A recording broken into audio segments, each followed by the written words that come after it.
you would think this must have just been, because this is unglazed, it must have just sat this way in the kiln, because the bottom edge is unglazed. And maybe it did. But then when you look here, you see these little dots, these little, we call them spur marks, little interruptions in the glaze. I don't know if you can see them. I'll try to point them out again. Row 3 there, row 3 there, row 3 over here.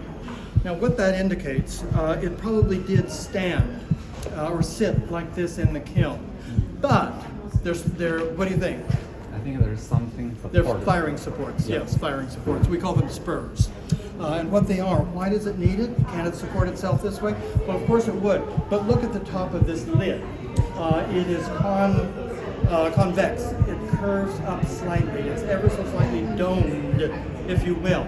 Now, because in the heat of the kiln, as this is being transformed from ceramic ware into porcelain, if without support, something this big, and you want it domed, it's going to end up concave instead of convex. And so it has extra supports on the interior.